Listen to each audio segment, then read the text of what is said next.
Okay, this is to set up the Choose Your Own Adventure PowerPoint slides. I am not using PowerPoint online because I think it's stripped down and it's missing some key components. So make sure you are either using the full-fledged Office 365 or a previous version of PowerPoint. Okay, so the first thing you want to do is you want to go ahead, open up PowerPoint, obviously, and you're going to insert a new slide and you're going to insert a blank one because we're actually going to create our own templates. Then go ahead and pick the design that you want. The reason why you want to put the blank one here first is you want to see what is this page going to look like. It needs to be white or almost white. Please do not do a dark background because there's so much text. It's very hard to read light words on a black background compared to black words on a white background. So you want to pick white or something similar to white. So as I go through here, I can see like this would not be a very good option. This one would be fine. And I can go ahead and pick the one that makes sense. This one might be weird because there's this little part right here and you're going to have buttons here and a button here. So you probably want to pick something that doesn't have any crazy graphic on that second page or doesn't do anything too weird. So you can say this one, I don't really know like what, I don't think that would be good for the purposes of what we're doing in this project. So I'm just going to go ahead and pick, I guess this guy looks good to me. We'll do this guy. He's not very fancy, but that's fine. Okay, next up on the main, oh, you know what, this actually isn't a good one, sorry. Let me pick one that's not going to be bad. Alright, this is good. Alright, so next up we're going to go ahead and put down the title. The title's going to be rather long, so I'm just going to elongate this a little bit. So I'm going to say, choose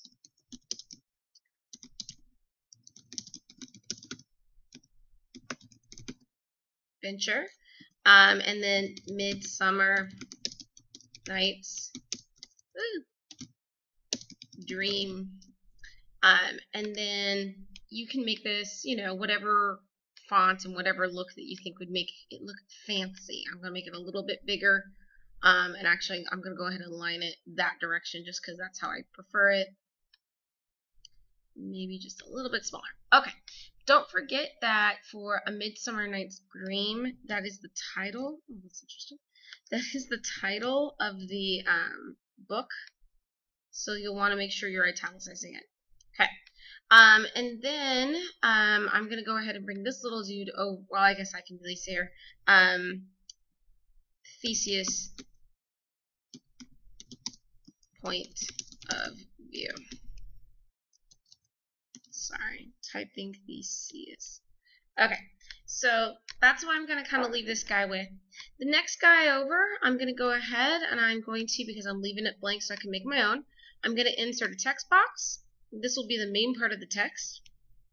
I want to make sure it's probably somewhere around a 20 to a 24.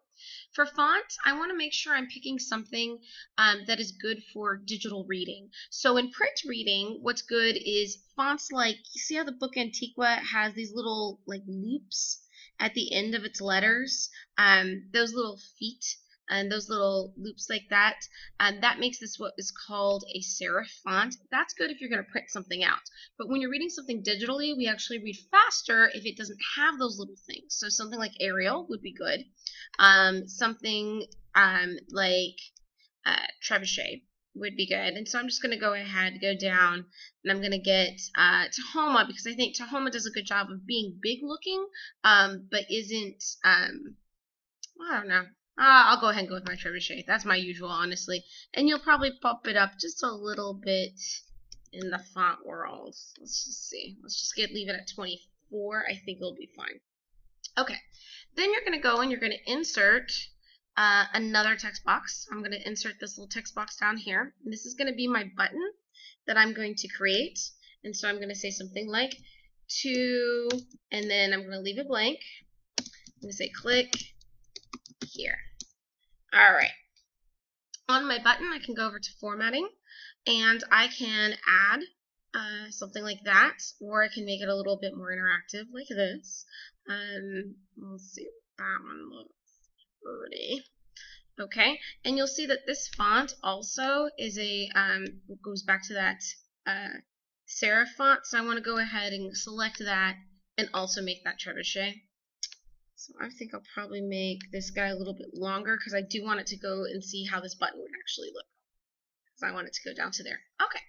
Then I'm going to go ahead and I'm going to just copy that. I'm going Control C and then Control V, which is pasting it over there. And I'm going to paste it on the other side. And I'm going to go ahead and change up the way it looks. So instead of it being this guy down here, I think, let's see, does this complement it well or does it look too similar? Maybe that. I'll go ahead and make that guy. Yeah. I kind of like that. Okay, I'm going to actually change that to all of them. Okay, so now you've got your two different buttons that will be at the bottom. So what I'm going to do is I'm going to look at my physical index cards and see how many index cards did I make.